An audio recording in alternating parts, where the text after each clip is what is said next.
오늘 제목은 알게 하시기를 구하노라라는 제목입니다. 에베소서 1장 15절에서 19절에는 바울의 기도가 나옵니다. 바울은 성부, 성자, 성령, 삼위 하나님께서 우리 신자들에게 내려주신 복들을 열거한 다음에 곧바로 에베소 교인들을 위해서 기도를 드리기 시작합니다. 바울은 이 기도를 통하여 자신이 이 서신을 쓰게 된 이유를 본격적으로 드러냅니다. 바울은 자신이 에베소 교인들을 생각할 때 늘 감사하며 그들을 위한 기도를 쉬지 않는다고 말합니다. 15절에서 16절을 보면 이를 인하여 주 예수 안에서 너희 믿음과 모든 성도를 향한 사랑을 나도 듣고 너희를 인하여 감사하기를 마지 아니하고 내가 기도할 때 너희를 말하노라. 바울은 아시다시피 서신을 로마의 감옥에서 쓰고 있습니다. 그런데 그는 오가는 인편을 통하여 에베소 교인들의 형편과 문제들을 들었습니다. 에베소 교인들이 잘하는 것들도 있어요. 또 잘 못하는 것들도 있고. 그런데 모든 성도를 향한 너희 믿음과 모든 성도를 향한 사랑을 나도 듣고 에베소 교인들이 그래도 나름대로 믿음을 지키고 또 서로를 사랑하면서 살아가고 있다는 그런 소식을 듣고 바울이 감사를 중단하지 않았다는, 감사하기를 맞이하냐면 감사를 중단한, 참 감사하다. 사실 이거는요 우리 신자들이면 다 느낄 수가 있어요. 우리가 애정하는, 우리가 사랑하는 우리 믿음의 자녀들이 참 믿음으로 살고 있다는 그런 소문을 듣잖아요. 그런 소식을 들으면 진짜 감사가 막 우러나와요. 그렇게 되어 있어요.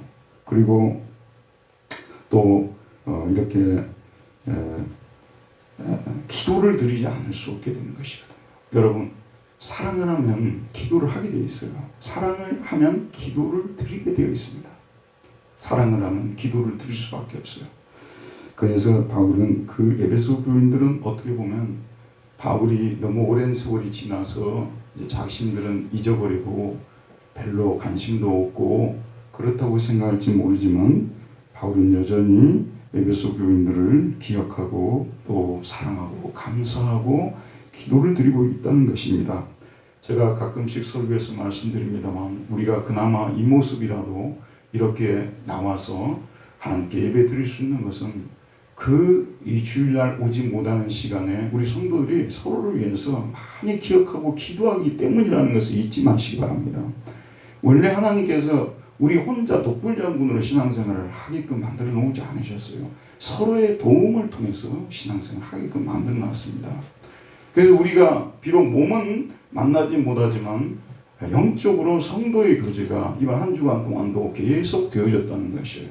그래서 우리가 이 바울 같은 심정을 충분히 이해할 수 있다는 말씀입니다. 근데 바울이 에베소 교인들을 위해서 간절히 기도하는데 네 가지를 위해서 기도합니다.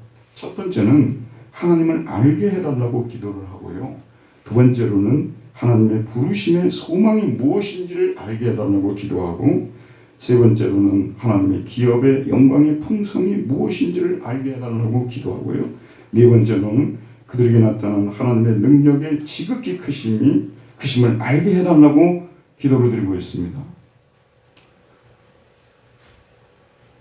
여담으로 말씀드린데요. 제가 신학교 다닐 때 아주 까다로운 목사님 계셨어요. 박이천 목사님이실 때 내수동교회를 목회해서 그 내수동교회 출신들이 우리나라에 큰 교회 많이 맡고 있죠. 굉장히 우리 80년대 유명한 교회였는데 그분이 이제 학교에서 설교학을 가르쳤는데 악명이 높았어요. 그분은 그냥 좀 마음에 안 들면 F를 때려버리기 때문에 참 이분한테 설교한 리포트 내기가 쉽지가 않았는데 제가 이 리포트를 이 부분을 주석을 해갖고 내하고 A+ 맞았어요. 그러니까 여러분들 안심하고 들어도 됩니다. 지금 A+ 설교를 듣고 있는 거예요. 이제 그때하고는 조금 더 성경을 보는 그런 깊이는 더 좀 늘었다고 볼 수 있겠죠. 자, 바울의 기도는 한마디로 알게 해달라는 기도였습니다. 바울이 잘 보세요, 여러분. 제일 먼저 드리는 이 기도의 내용, 에베소 교인들이 처해 있는 열악한 환경에서 보호해 달라는 기도가 아니었습니다. 또 성도들끼리 서로 화목하게 해달라는 기도도 아니었습니다. 에베소서는요, 일치라는 말이, 하나라는 말이 그렇게 많이 나와요. 그러니까 반목이 심했던 것 같아요. 그런데 이것도 첫 번째로 등장하지는 않아요. 에베소 교인들에게 성화에 대해서도 많이 강조하는데 이것도 뒤에 나옵니다. 바울은 그 모든 기도의 제목들을 일단 뒤로 미루고 우선적으로 시급히 그들이 하나님을 알게 해달라고 기도합니다. 하나님을 알게 해주시고. 바울은 에베소 교인들이 하나님을 알기를 진심으로 간구합니다. 그런데 에베소 교인들이 아직 하나님을 몰랐겠습니까? 그들은 이미 복음을 들었습니다. 예수님을 믿었습니다. 심지어는 에베소서 19장에 보게 되면, 사도행전 19장에 보게 되면요, 바울이 왔을 때 그들은 안수해서 성령을 받은 사람들이에요. 안수해서 성령이 임하는 경우도 있고 저희들처럼 안수 안 하고 성령이 임하는 경우도 있지만, 사람들은 안수하면서 성령이 임했던 특별한 체험까지 하는 사람들이었어요. 이런 체험이 없다고 해서 성령이 안 오시고 그런 건 아니에요, 여러분. 근데 어쨌든 그런 사람들이었습니다. 그렇기 때문에 또 이분들은 정기적으로 이렇게 모여서 예배를 드렸던 사람들이거든요. 그러니까 자기들이 생각할 때 하나님을 충분히 알고 있다고 생각하는 분이에요. 사람들입니다. 자, 오늘날 식으로 말씀드리면 하나님을 아는 지식에서 크게 문제가 되지 않는 그런 그리스도인들이었습니다. 그럼에도 불구하고 바울은 그들이 하나님을 알게 해달라고 기도해요. 자, 여러분 이 뉘앙스를 잘 봐야 됩니다. 왜 알게 해달라고, 알게 해달라는 기도를 가장 먼저 시작하는가? 잘 보세요. 모든 이후에 나오는 에베소 교회가 가지고 있는, 성도들이 가지고 있는 모든 문제가 하나에 딱 걸려 있어요. 왜냐하면 하나님을 잘 모르고 있었다는 거예요. 여기에 다 걸려 있어요. 그러니까 바울은 뛰어난 탁월한 상담가이고 탁월한 문제 해결자 아니에요. 이게 또 영적인 리더고, 딱 에베소 교인들을 보니까, 형편을 들어보니까 이 사람들의 문제 핵심은 모르는 게 문제야. 하나님을 모르는 것이 문제라는 거예요. 그래서 이 문제를 터치를 하고 이 문제부터 시작해야 에베소 교회 문제가 전체적으로 이렇게 보여지고 해결될 수 있다는 생각을 가지고 알게 해달라는 기도를 시작을 합니다. 첫 번째는 하나님을 알게 해달라고 기도하고 있어요. 바울은 그들이 지금 알고 있는 것보다 하나님을 더 깊이 알기를 원하는 것이죠. 에베소 교인들은 하나님을 안다고 자부하는 사람들이었습니다. 그런데 문제는 그들의 그런 신지식이 거룩한 삶으로 나타나지 않고 있었습니다. 보통 하나님을 아는 지식을 한자로 신지식이라고 하고, 신학에서는 보통 신지식이라는 말로 얘기를 합니다. 저도 이제 신지식이라고 하는데, 이 신지식이 있는데 거룩한 삶하고 연결이 되어야 되는데, 하나님을 안다고 하는데 삶을 사는 걸 보게 되면 하나님을 전혀 모르는 사람들처럼 살고 있다는 말씀이에요. 우리 주변에도 그런 분들이 있지 않습니까? 교회는 열심히 다니는데 하나님을 전혀 모르는 사람들하고 똑같이 살아가고 있다는 거예요. 지금 그게 문제예요. 지식과 삶이 동떨어진 삶을 살고 있었습니다. 자, 그들은 하나님을 알기는 알지만 그 알미 그들 안에 확고한 신지식으로 뿌리를 내리지 못하고 있었습니다. 단지 머리로만, 지식으로만 알았지 하나님과 인격적인 깊은 사귐을 통하여 그를 알지를 못했다는 것입니다. 여기서 바울이 말하는 알미라는, 에피그노시스라는 이 히라가 단어는 히브리어로 우리가 너무 잘 아는 야다트, 야다. 이 명사는 야다트입니다. 지식이고 야다는 안다는 뜻이죠. 히브리어 야다는 말뿐만 아니라 몸을 부대끼는 교제를 통하여 상대를 친밀하게 안다는 뜻이죠. 아담이 하와 동침했다고 할 때 아담, 야다, 하와라고 하잖아요. 아담이 하와를 알았다. 그때 이 야다를 쓰고 있다는 말씀이 되는 것입니다. 바울은 에베소 교인들이 하나님을 알되 아직 지식적으로 피상적으로만 알고 있다는 것을 말하고 있습니다. 그들은 좀 더 성실하게, 좀 더 열심히 하나님과 인격적인 사귐을 가져야 합니다. 하나님을 머리로 배울 뿐만 아니라 십자가를 지면서 몸으로 순종하면서 경험적으로 알아야 돼요. 이게 순서가 있습니다. 이게요. 먼저 우리가 이성을 사용해서 하나님을 배워야 되겠죠. 그러나 우리가 더 나아가서는 우리가 순종하고 또 십자가를 지고 또 체험하면서 주님을 따르면서 또 배워야 합니다. 이게 이론적 신지식과 실천적 신지식이 항상 이것이 같이 가져야 돼요. 그래서 중세 스콜라 신학자들 같은, 예를 들면 토마스 아퀴나스 같은 사람은 파리 대학교 교수였어요. 파리 대학교 그 당시에 신학으로서는 세계에서 제일 좋은 학교였습니다. 거기 교수였는데 이분은 철저하게 이성적으로 추론해서 우주 만물을 보고 추론해서 하나님을 알고 증명하는, 여기에 온전히 자기 삶을 바치는 사람들입니다. 그런데 사람들이 보니까 그런 식으로만 해가지고 과연 이론적으로 추론하고 하나님을 알 수가 있느냐? 아니다. 실천이 중요하다. 그래서 실천적인 따름을 통해서, 경험을 통해서 하나님을 배워야 된다는 실천적인 신지식을 얘기하는 사람들이 있었습니다.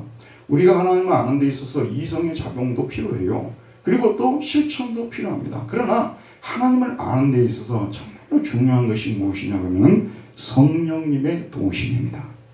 성령님의 도우심이 있어야만이 하나님의 계시를, 하나님을 알 수 있다는 말씀입니다. 인간의 자연적 이성으로서 인간의 의지적 행위를 되풀이함을 통해서 하나님을 알 수가 없어요. 반드시 성령의 도우심을 받아야 된다는 것이 오늘 이 하나님께서 우리에게 가르쳐주는 진리인 것입니다. 그래서 바울은 하나님께서 성령을 보내주시어 그들이 하나님을 알도록 도와달라고 기도하고 있습니다.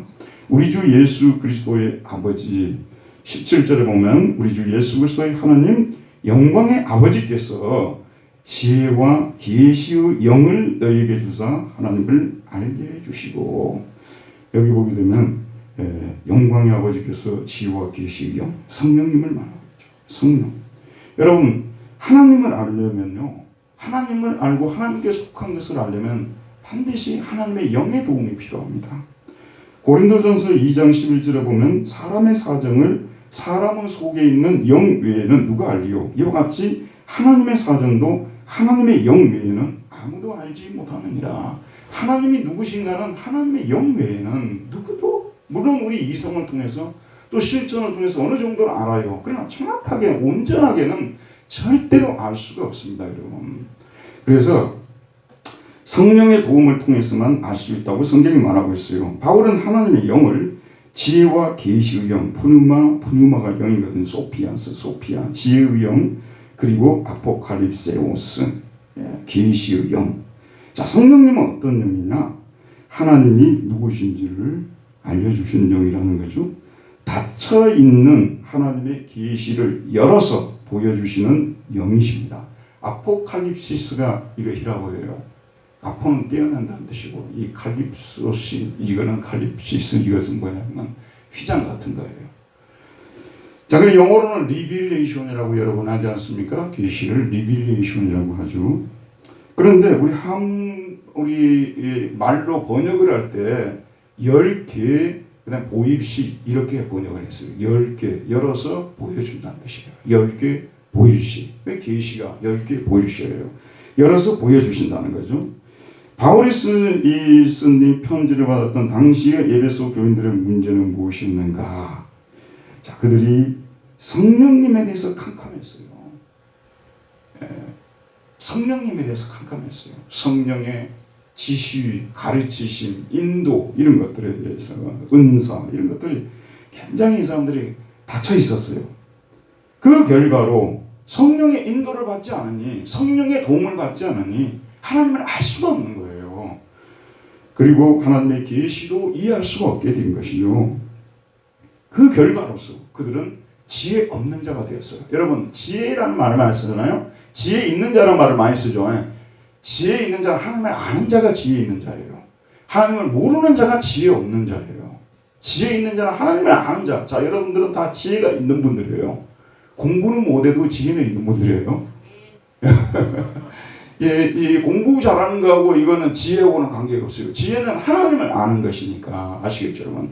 하나님을 아는 것입니다. 그래서 이 사람들은 세상적으로 아는 것은 많이 있었을지 모르죠. 하지만 이 사람들은 성령의 인도를 받지 않았기 때문에 하나님을 알지 못하는 자였고, 고로 그들은 지혜 없는 자들이 된 것입니다. 여러분, 성령님의 도움이 없이는 우리는 하나님의 계시를 이해할 수 없습니다. 계시를 이해할 수 없으니 하나님을 알 수 있는 지혜도 없습니다. 입으로는 하나님에 대하여 아는 것처럼 말하지만 사실상 하나님이 누구신지를 전혀 모릅니다. 왜냐하면 성령의 지도를 받지 않고 있기 때문입니다. 우리가 돌이켜 성령의 지도를 받기 시작하면 우리에게 다시 총명이 돌아오고 하나님의 계시를 이해하게 되고 하나님도 알게 됩니다. 그래서 여러분들이 가끔씩 스스로 좀 생각해 봐야 돼요. 내가 지금 요즘 성령의 지시를 받고 있는가? 성령님이 우리 안에 거하시는 줄 여러분 믿으시죠? 근데 그 성령님이 우리에게 함께하고 계시고 우리를 이끌고 계신다는 사인을 보여주시는 거예요. 느끼게 해주는 거예요. 여러분은 성령이 거하시면 그걸 느끼게 되어 있어요. 근데 그걸 전혀 못 느끼는 상태에 여러분이 혹시 처해 있다면요, 그것은 하나님 앞에 회개할 죄가 있는 것입니다. 속히 여러분이 회개하고요, 성령의 인도를 받는 삶으로 들어가 줘야 되는 것입니다. 그래야만 하나님과 관계가 원활해지고 그 다음에 하나님을 알게 되고 그 밖의 모든 하나님의 복들을 받아 누리게 된다는 말씀이 되겠죠. 성령과 교통하고 있는 것이 얼마나 중요한 것인가. 자, 그래서 사도 바울이 그냥 좀 좋은 말로 이렇게 그들이 듣기 좋은 말로 신령한 용어를 써가지고 이런 기도를 드리는 게 아니에요. 우리 주 예수 그리스도의 하나님 영광의 아버지께서 지혜와 계시의 영을 너희에게 주사 하나님을 알게 해주시옵소서. 이렇게 기도를 드리는 것입니다. 두 번째, 우리의 부르심의 소망이 무엇인지를 알게 해달라고 기도합니다. 18절에 보면 너희 마음 눈을 밝히사 그의 부르심의 소망이 무엇이며 너희 마음 눈을 밝히사 그의 부르심의 소망이 무엇이며, 성령님께서 마음의 눈을, 영안이라고 하죠, 이 마음의 눈을 뜨게 해주어야만, 밝혀주어야만, 주셔야만 우리가 하나님을 알 수 있는 거예요. 성령이 첫째로 오셔서 우리 마음 눈을 뜨게 해주셔야만, 우리 마음 눈을 밝혀주시고, 여기 계몽하다는 뜻이죠. 계몽하고 밝게 하다, 인라이튼이고, 그 다음에 일루미네이트라고 하죠. 계몽을 시켜주셔야 되는 이 단어가 그런 뜻이에요. 페포티스메노스가 이게 밝게 해주다, 계몽시켜주시다. 그래서 성령께서 오셔서 우리 마음을 밝혀주셔야, 계몽시켜주셔야만이 영적인 것들을 볼 수 있습니다. 이 눈이 블라인드 상태에 있으면은, 자, 여러분, 저 뒤에 보게 되면 우리 교회에 지금 어느 분이 저희 유아실에 지금 들어가 계세요. 보여요, 안 보여요? 안 보이죠? 왜 그러냐면 블라인드가 지금 가려 있으니까 그런 게, 이 블라인드하고 소경하고 같은 거예요. 블라인드가 가려 있으니까 안 보이는 거 아니겠습니까?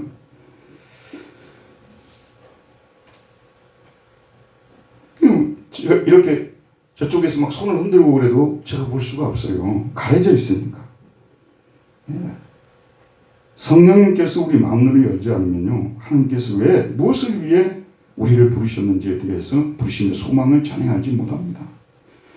어쩌면 에베소 교인들은 자신들의 구원에 대해서 확신하고 자랑했었을 수도 있습니다. 하지만 그들은 하나님께서 그들을 어떤 소망을 가지시고 부르시는지에 대해서는 별로 생각을 안 하고 살았어요. 우리 신앙인들의 삶은 궁극적으로 보게 되면요, 종말론적인 삶이 되어져야 되는 거예요. 여러분, 우리 기독교를 믿음, 소망, 사랑의 종교라고 하잖아요. 근데 이 소망이라는 말은 원래 종말론적인 걸 말하는 거예요. 자, 여러분, 소망이 있으십니까?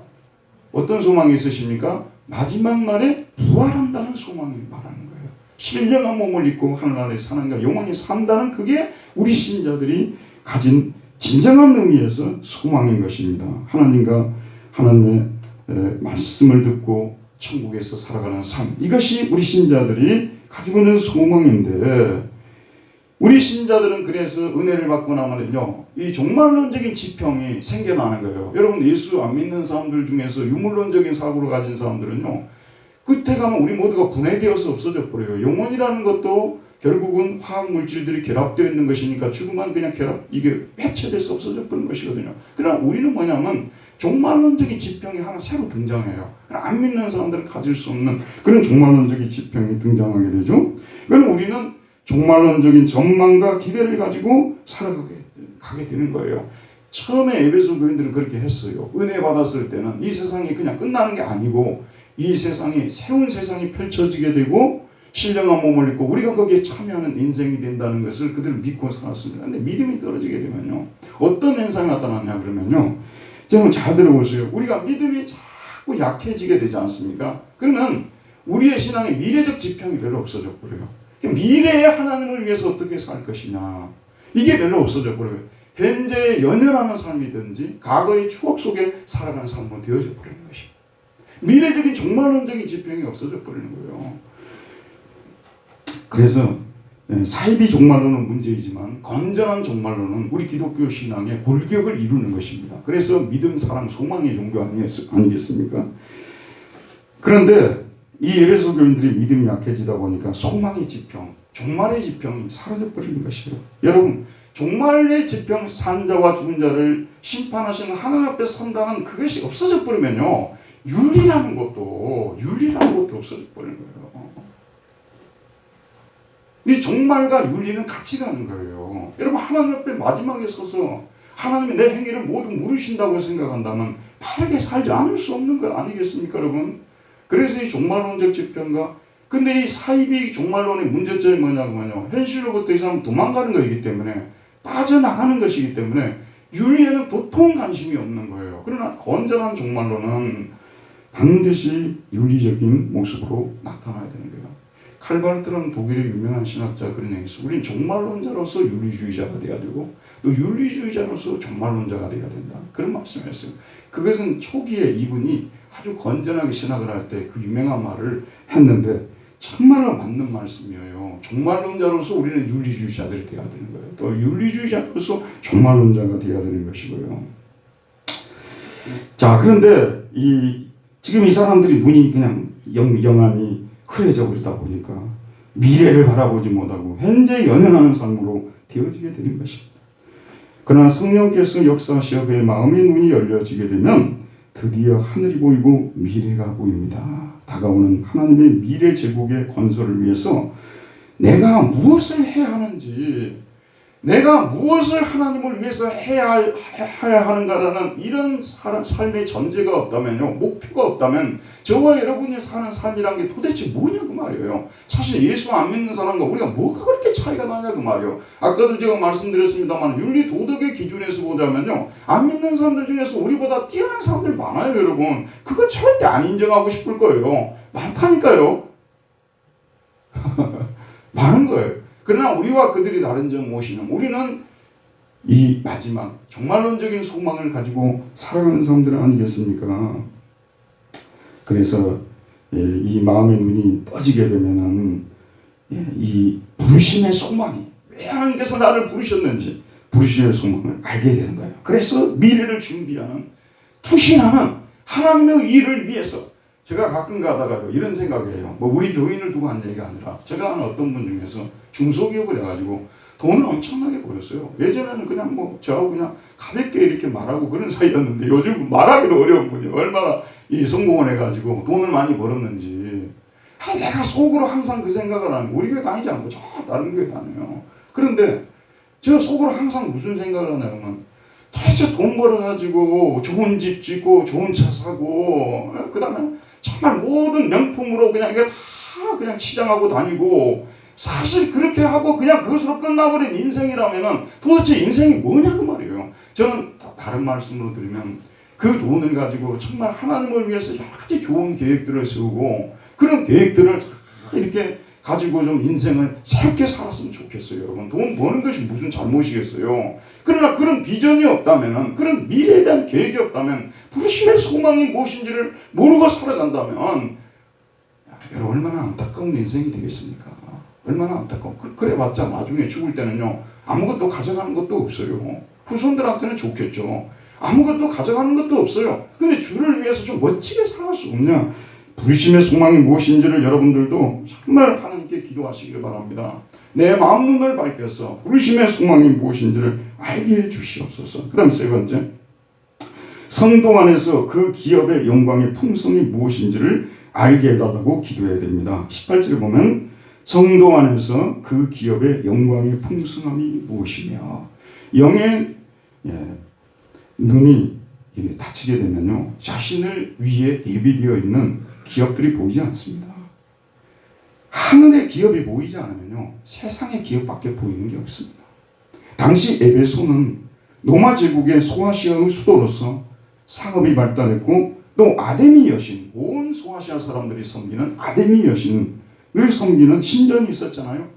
그로 인해서 우상 산업이 번창해가지고요, 소위 길드 조직 같은 이런 것이 있어가지고 그 도시 사람들이 정말 돈이 많았다, 그런 말씀이에요. 이 에베소 사람들도 그곳에서 태어나고 자라다 보니 나름대로 기업들을 차지하고 있었습니다. 그러나 바울이 그곳에 가서 복음을 전한 후에 그들은 세상의 기업들을 버리고 예수님께로 돌아왔습니다. 그래서 하늘의 기업을 보고 살게 됐어요. 여러분, 우리에게 지금 현재 가지고 있는 기업도 하나님 주신 것이라고 제가 말씀드렸죠. 그러나 이거는 잠정적이고 일시적인 것이에요. 영원한 기업은 하나님과 하나님의 말씀이라고 제가 말씀드렸습니다. 그러니까 이 사람들이 처음에 은혜를 받았을 때는 이런 미래를 바라보고 하나님께서 주시는 그 하나님의 기업을 바라보면서 살았던 사람들인데, 또 믿음이 약해지니까, 그러니까 처음에 교회 와가지고 막 은혜 받고 눈물 흘리고 막 간증하고요, 그럼 50%만 믿어야 돼요. 그 계속 안 가거든요. 어느 정도 가게 되면은 다 그 시절 잊어버리고 정말 세상 사람이 다 되어 있어요. 교회는 다니고 있는데 정말 사고 생각하는 것이나 말하는 것이나 세상 사람과 똑같이 되어 있어요. 그들이 추구하는 기업이 너무나 세상적인 것이라, 그런 말씀이에요. 믿음이 약해지면 저도 그렇고 여러분도 그렇게 될 수가 있습니다. 이렇게 되다 보니까 하나님께서 그들에게 주신 그 기업의 영광의 풍성이 보이지 않았습니다. 하나님께서 우리 성도들 한 사람 한 사람에게 하나님의 기업을 주셨습니다. 이 세상 어떤 집단들 안에는 없는, 오직 성도들 안에만 존재하는 기업들을 선물해 주셨습니다. 지난주 저는 하나님의 기업의 핵심 내용은 하나님과 하나님의 말씀이라고 말씀드렸습니다. 그들은 하나님을 믿으면서도 아데미 신을 우러러보았고, 하나님의 말씀보다도 헬라 철학자들의 말이나 신화들을 더 신뢰했습니다. 우리 성도들에게 주어진 기업은 하나님과 하나님의 말씀입니다. 정말 저는요, 이런 생각을 몇 차례 해봤어요. 뭐 수십 차례 했다면 약간 좀 과장법인 것 같고요. 여러 번 제가 이런 생각을 했어요. 갑작스럽게 저 인천 앞바다에 있는 물들이 다 밀려와가지고 이 분당을 쓸어간다면, 쓰나미가 만약에 이렇게 된다면, 그런 가운데서 하나님께서 만약에 저보고 한 가지만 딱 들고 나가라고, 탈출하라고 한다면 무엇을 들고 나갈까? 이런 생각해 보셨어요? 저는 그런 생각도 해봤어요. 그럴 때마다 저는 뭐냐면 성경을 택합니다. 이 성경이 나에게 기업입니다, 여러분. 여러분도 이 성경이 기업이라는 걸 잊지 마시기 바랍니다. 좀 이렇게 좀 이게 잊어버리신 분들 여기다 성경이 기업이다 써놓으세요. 이분들은 절대 망할 일이 없어요. 성경을 기업으로 삼는데 어떻게 망하는 인생이 되겠어요? 사실 성경책이 있어야만 우리 인간이 살게 돼요. 풀을 뜯어먹고 살아도요, 성경 말씀이 있어야 인간이 살게 되어 있어요. 여러분도요, 나름대로 예전보다 훨씬 좋은 환경이 있지만 사실 따져놓고 보면 여러분들의 삶에 지금 현재 여러분들이 지금 삶을 지탱하고 있는 가장 중요한 요소가 성경이라는 것을 여러분들이 인정하고 있어요. 말은 안 해도요. 동의하시죠? 그래서 이 성경이 기업이라는 거예요. 하나님의 말씀이 기업입니다. 그리고 하나님이십니다. 아까 제가 말씀드렸죠. 여러분 이제 80이 넘어가고 한국인들의 평균 나이가 83세라고 하더라고요. 그러면 여러분들이 결국은 뭐냐면 요양병원으로 갈 수가 있겠죠. 요양원으로도 갈 수가 있고, 아니면 집에서 죽음을 맞이해야 되겠죠. 그러면 정말 아무것도 가져가는 게 없어요. 지금까지 기업이라고 붙들었던 것들 중에서 여러분들 가져갈 기업이 뭐가 있겠어요? 결국은 하나님과 하나님 말씀밖에 없는 것입니다. 우리는 이 본질적이고 영원한 진정한 기업을 소중히 여길 줄 아는 사람들이 되어야 되는 거예요. 그래서 저는요, 여러분들이 이 성경을 기업으로 생각하지 않고 여기에 신앙 고백을 하지 않은 상태에서 돈 너무 많이 버는 거예요. 별로 좋지 않아요. 정말입니다, 여러분. 세상적으로 너무 많이 출세하는 거예요. 별로 좋지 않습니다. 여기에 이 성경이 기업이고 하나님 없이는 내가 살아갈 수 없다는 그런 고백이 있을 때만 이것들이 따라와도 되는 거예요. 정말 저희들은 그렇게 고백해야 돼요. 날마다 이런 신앙을 가지고 기도하고 고백하고 싸우고 그래야 된다는 말씀이 되겠습니다. 그래서 성도 안에서 그 기업의 영광이 풍성이 무엇인지를 알게 해달라고 기도를 드리는 것입니다. 네 번째, 성도들에게 베푸신 하나님의 능력을 알게 해달라고 기도합니다. 19절 보게 되면, 자, 우리 19절 마지막 절인데 한 번만 같이 읽어보도록 합시다. 시작.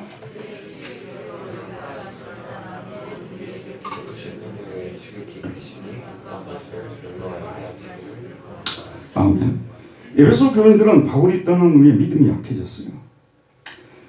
그러면서 그들은 물질의 힘에 의하여, 철학의 힘에 의하여, 그리고 신들의 힘에 의하여 압도된 그 도시에서 영적 전쟁을 포기하고 사실상 항복을 선언하고 살았습니다. 그들은 이런 자신들의 시대를 지배하던 거대하고 강력한 신적인 힘을 이길 수 없다고 포기했으며, 교회에 나와서 하나님께 예배를 드리고 있으면서도 사실상 하나님께서 그런 세상의 힘들을 이길 수 있는 분이심에 대해서는 전혀 믿지 못하고 있었습니다. 세상의 힘은 강합니다. 우리는 더 이상 세상의 이런 힘들을 대항할 힘이 없습니다. 우리는 모여서 예배는 드리지만 세상은 거스릴 수는 없습니다. 이런 정도까지 떨어지게 되었다는 말씀입니다. 바로 이와 같은 상황을 염두에 두고 그들을 위해서 기도를 드리는데, 그의 힘, 이 하나님의 힘입니다. 그의 힘의 강력으로 역사하심을 따라 믿는 우리에게 베푸신 능력의 지극히 크심이 어떤 것을 너희로 알게 하시기를 구하노라. 그러니까 이 사람들은, 이 에베소 교인들은 지금 어떤 힘을 이 사람들은 잊어버리고 있냐면 하나님의 힘을 잊어버리고 있어요. 하나님의 힘. 그래서 여기 지금 19절에는요, 힘에 관한 단어들을, 히랍 사람들이 쓰는 단어들을 바울이 집합시켜 놨어요. 그래서 힘에 관한 단어가 몇 개가 나오는데, 제일 먼저 나오는 하나님의 능력의 지극히 크심을, 이거 제일 앞부분에 나와요. 하나님의 능력의 지극히 크심. 하나님의 능력이 지극히 크다고 말하고 있어요. 근데 히페르발론이라는 지극히 크다는 이것은요, 더 이상 측정할 수 없이 뛰어난, 모든 측정 도구를 가지고 이 힘의 강도를 측정하려고 하는데 측정할 수 없이 뛰어났다는 거예요.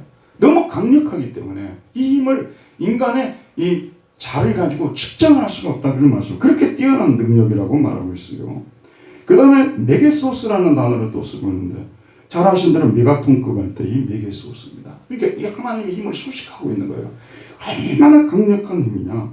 그 다음에 또 디나미스라는 단어를 쓰고 있습니다. 이 다이나마이트 아시죠, 여러분? 다이나마이트. 여기서 나온 거 아니에요? 그러니까 하나님의 능력이 메가톤급 능력이고 다이너마이트 같은 능력이고 인간의 모든 측정 도구를 가지고 측정할 수 없는 그런 힘이라고 말씀하고 있는 것입니다. 그런데 이 힘이 누구에게 나타난다고 말하고 있냐면요, 믿는 우리에게 베푸신 이 능력이 세상 사람들에게 나타난 것이 아니고요, 우리 예수 믿는 사람들에게 이런 능력이 나타나게 된 거예요. 여러분 들어보세요.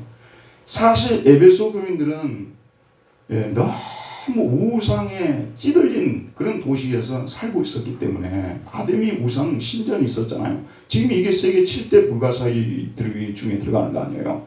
그런 신을 섬기고 있는 그 도시에서 살았기 때문에 우상 문화에 찌들려져 있었기 때문에, 또 상업으로 인해서 부유해진 사람들, 물질의 힘에 또 이 사람들 사로잡혀 살아간 사람들이었기 때문에 진정으로 하나님을 믿기 어려운 사람들이었어요. 우리가 그런 말을 하잖아요. 그래도 저 사람은 하나님을 좀 믿을만하다. 저 사람은 저렇게 돈도 많고 저렇게 모든 게 다 좋은데 진짜 저 사람이 돌아오면 기적이다, 기적. 이런 말 쓰잖아요. 에베소 교인들이 말하자면 그랬다는 것입니다. 절대로 돌아올 수 없는데 이와 같이 다이나마이트 같은 이 메가톤급 하나님의 능력이 나타나서 그들이 돌아오게 됐다는 거예요. 그 능력이 다른 사람들에게 나타나는 것이 아니라 그들에게만, 에베소 교인들에게만 나타나서 들어오게 됐다는 거예요. 그 다음에 또 무슨 말씀 없네. 그의 힘에 강력으로 역사하심을 따라라는 말을 하는데, 여기도 이스쿠오스라는 힘, 강력 크라토스, 여기도 보면 그 다음에 에네르게이아, 이 세 또 힘을 나타내는 단어들이 등장을 하고 있습니다. 그러니까 여기서도 결론은 뭐냐면요, 엄청난 에너지를 우리에게 가져다 주는, 여러분, 이 말하자면 이런 거예요. 예수 그리스도 안에 하나님의 힘이 나타났어요. 하나님의 힘은 예수 그리스도 안에 나타났잖아요. 근데 그 힘을 우리에게 에너지로서 우리에게 나타나게 하시는 분은 누구시냐면 성령님이시라고 말해요. 성령님. 발전소가 생기잖아요. 그럼 힘을 만들죠. 그 힘을 우리한테 공급해 주잖아요. 전기의 힘을. 그죠, 여러분? 그래서 그 역할을 누가 하시냐면 성령님이 하신다는 거예요. 그래서 그 힘이 우리 안에까지 성령님이 운반해서 에너지를 일으켜서 우리가 이와 같이 하나님을 믿는 사람, 그 우상으로부터 돌아서고 하나님을 믿는 사람들이 되었다는 말씀이에요. 자, 여러분 저를 보세요. 지금 에베소 교인들이 처해 있는 상황이 솔직히 말씀드리면요, 난리가 나고 떠들 때는요 기독교 신앙이 그렇게 위험하지 않아요. 왜냐하면 난리가 나고 죽겠다고 떠드는데 적어도 신앙인이라면 하나님 앞에 무릎을 꿇지 않겠어요, 여러분? 위기심을 갖게 되죠. 근데 조용하고 평화로울 때가 진짜 위험했대요. 조용하고 평화로울 때가. 제2차 세계대전이 끝나고 나서 독일이 재건할 때요, 교회에 얼마나 많은 사람들이 돌아왔습니다. 그런데 통일이 되고 나서 많은 사람들이 거기에 대해서 잘 모르고 있어요. 독일 통일할 때 서독이 동독 교회를 많이 도와줘가지고 이 동독 사람들이 이와 같이 돌아오게 됐다, 막 이런 말을 많이 하는데, 진짜 제가 이걸 보고 너무나 실망하고요. 이것이 인간의 모습이구나. 독일이 통일이 되고 나서요, 동독에 있는 크리스천들이요 대거 교회에서 떠나버렸어요. 왜 그런 줄 아십니까? 이 사람들은 월급을 받지 않습니까? 월급을 받으면 기독교인이면요 0.4%에서 6% 정도의 세금을 내는 거예요. 이해하시겠죠? 그러니까 이 동독 사람들이 돈이 별로 없는 사람들이었잖아요. 돌아오다 보니까 교회에서 내는 것이 너무 부담이 되는 거예요. 그래서 너무 많은 사람들이 그때 떨어져 나가버렸어요. 사람이 오히려 분단이 되어 있을 때 동독 사람들은 하나님을 진실하게 믿었어요. 근데 분단이 된 이후에 자본주의가 막 밀려오지 않습니까? 자본주의가 밀려오는 거예요. 막 돈이 들어오는 거예요. 이렇게 하다 보니까 이 사람들이 돈의 노예, 돈의 힘에 완전히 굴복해버린 거예요. 그래서 돈 때문에 하나님도 쉽게 떠나버린 거예요. 저는 너무 실망했어요. 그게 오래 가지도 않았거든요. 너무 쉽게 그 사람들이 하나님을 떠나버린 거예요. 여러분, 진짜 우리의 신앙의 위기는요, 평탄할 때가 위기라니까요. 그 평탄할 때 그 사탄이 세상의 여러 가지 것들을 사용해서 조용히 우리를 포로로 잡는데, 조용히 우리를 저는 주식하는 것에 대해서 반대하진 않아요. 그러나 여러분들 중에서 아침에 일어나면 주식 보고, 점심때 주식 보고, 저녁에 주식 보고 맨날 그렇게 인생을 살아간다면 그 주식에 포로된 거 아니냐, 그런 말씀이에요. 이런 우리가 조용히 진행되는, 말은 안 하지만 결국 이런 어려운 때를 지나려면 하나님보다 돈이 더 안전하다고 생각해서 돈에 더 매달리게 되는 우리들의 모습들을, 여러분 우리 자신을 정확하게 관찰해야 됩니다. 우리가 얼마나 타락한 존재인가를 여러분 알아야 되는 거예요. 그래서 고난을 하나님 보내지 않으면요 진짜 제대로 신앙생활할 사람 아무도 없는 거예요. 고난이 있기 때문에, 그나마 여러분들 고난이 있기 때문에 하나님을 찾는 것입니다. 그런데 하나님께서, 그러면 우리가 이런 말을 쓸 수 있지 않습니까? 뭐 이런 세상을 좀 이렇게 하나님이 수습을 시켜주시든지, 이런 힘을 좀 없애버리든지. 그런데 예수님 다시 오실 때까지 하나님께서 이런 힘들을 없애지 않아요. 이 힘들을 그대로 둬요. 우리가 이 힘들 속에 묻혀서 살아야 돼요. 그래서 여러분들도 물질의 힘과 싸워야 되고요. 그 다음에 또 여러분들 여러 가지 이 세상의 그 세속적 세계관들과 여러분들이 싸워 나가야 되는 거예요. 그런데 잘 들어봅시다, 여러분. 우리 신앙을 정말 우리가 제대로 배워야 됩니다. 하나님이 이걸 없애주지 않아요. 우리에게 유혹거리가 될 것들 없애주지 않아요. 그대로 둬요. 그런데 하나님이 우리에게 대신에 금방 말씀드린 대로 그의 힘의 위력으로 역사하심을 따라 믿는 우리에게 베푸신 능력의 지극히 크심이 어떠한 것을 너희가 알게 하시려구나. 우리는 그럴 때마다 우리에게 나타난 하나님의 힘이 얼마나 큰 것인가를 알아야 되는 거예요. 여러분, 유혹을 당할 수가 있어요. 우리가 시험을 당할 수도 있고요. 여러 가지 힘들에 우리가 쓸려 내려가 버릴 수밖에 없는 그런 상황에 놓일 수 있지만, 우리는 하나님 앞에 나가서 기도를 드리는 것입니다. 이런 힘을 이겨낼 수 있는 힘을 주시옵소서. 강력한 힘을 공급해 주시옵소서. 이렇게 하나님께 우리가 기도하지 않습니까? 그러면 우리가 쓸려 내려가려 하다가도, 주저앉으려 하다가도 하나님이 주시는 힘으로 다시 일어나서 나아갈 수 있는 것입니다. 가끔가다 그래요. 목회를 태어나면서부터 아주 잘할 수 있는 사람이 있는 것처럼 생각하는 그런 경향이 있어요. 저도 가끔가다 그런 생각을 하면 아찔해요. 왜냐하면 지금까지 제가 목회를 한 것이 하나님의 능력으로 내가 힘을 공급받아서 한 것이지 내 능력으로 한 것이 아니거든요. 그게 저의 교만이에요, 말하자면요. 마치 저의 힘으로 하는 것처럼. 저의 힘으로 목회를 할 수가 없어요, 여러분. 하나님이 도와주셔야만 하는 거예요. 여러분의 신앙도 마찬가지입니다. 어려울 때는 어려운 대로 시험이 있어요. 또 뭐냐면 경제적으로 여러 가지 안정되고 좋을 때는 거기에 또 여러분 힘이 막 이렇게, 거기는 문화의 힘이라는 게 무서워요. 거기는 문화의 힘이라는 거예요. 이 문화의 힘이요, 막 들어오게 되면 여러분 어쩌면 이런 사람 될 수 있어요. 월요일 날은 여기 지금 저기 음악회 가고, 화요일 날은 이런 연주회 가고, 다음 날은 영화관에 가고, 다음 날에는 무슨 클럽에 가서 토론하고, 이런 걸로 스케줄이 가득 차버릴 수 있어요. 사실 이런 것이 참으로 위험한 것이거든요. 그러나 하나님의 힘이 우리 속에 역사하게 되면 조절할 수 있는 거예요. 어떤 것만 가고 어떤 건 안 가야 되겠다. 너무 그런 데 시간을 많이 써서는 안 되겠다. 그래서 문화기독교라는 말을 만들어냈어요. 여러분, 문화기독교 굉장히 위험한 거예요. 이게 문화기독교는요, 슬그머니 우리한테 들어와서 자리를 잡아버리니까요. 문화기독교인이 되면 어쩐 줄 아세요, 여러분? 교회 다 열심히 다니는 별로 이게 신경 안 써요. 문화기독교인들은요, 교회 열심히 다닐 필요 없다고 말해요. 이분들은요. 예수님이 결국 문화인이고 우리 문화인 만들려 오셨다고 이렇게 말하고, 문화적인 것에 굉장히 신경을 많이 써요. 근데 인간은 뭔가를 만드는 문화적 동물이기 때문에 문화 없이는 살아갈 수가 없죠. 제가 말씀드리는 건 뭐냐면요, 최소화시키라는 거예요. 그런 거예요. 최소화시키고, 우리가 가장 뛰어난 문화, 영광스러운 문화는 하나님 앞에 예배드리는 문화예요. 여러분이 하는 모든 활동 중에서도 가장 숭고한 시간이 하나님 앞에 예배드리는 시간이에요. 여러분, 말씀을 읽을 때 비디오를 한번 촬영해봐요. 여러분 얼굴이 반짝반짝 할 거예요.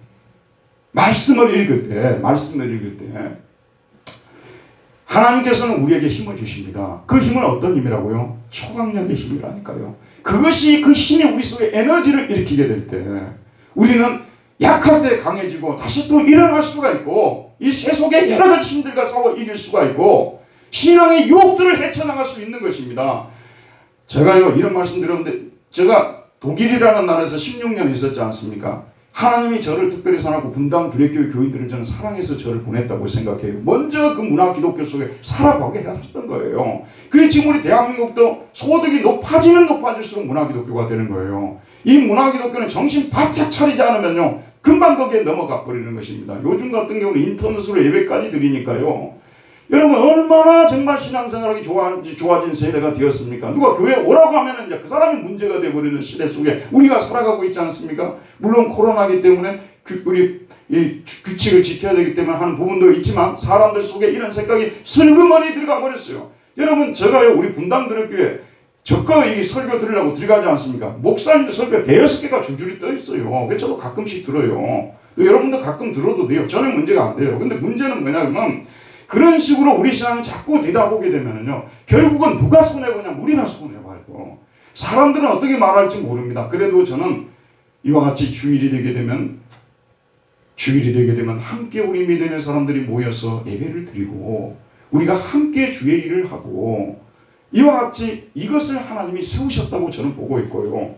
이렇게 모여서 함께 기도하는 가운데서 우리가 힘을 얻고, 하나님의 힘이 우리 안에 임하게 되게 되면, 에너지를 일으키게 되면, 우리가 다시 일어나서 부활의 새 생명 속에서 우리가 다시 약동하게 되면서 이 세상의 여러 가지 이 힘들을 헤쳐나가고 승리하는 사람이 된다는 것입니다. 오늘 바울이 이 4가지 기도 여러분이 기억하시고, 우리도 서로를 위해서 이 4가지를 위해서 기도하시기를 주의 이름으로 축원드립니다. 은혜로우신 우리 아버지 하나님, 오늘도 우리 하나님께서 우리와 함께하여 주시고, 또 말씀을 통해서 우리 자신을 돌아보게 해주시고, 우리의 연약함이 무엇인지에 대해서 하나님, 우리의 진정한 우리 삶의 문제, 모든 문제의 뿌리가 무엇인지 하나님은 모르는 것이라고 오늘 진단하고 있습니다. 성령님이여 도와주시기를 원합니다. 이 사실을 겸손히 시인할 수 있는 우리들이 되게 해주시고, 여기서부터 우리 인생을 새롭게 고쳐갈 수 있도록 은혜를 더하여 주시기를 기도합니다. 예수님의 이름으로 기도하였습니다. 아멘.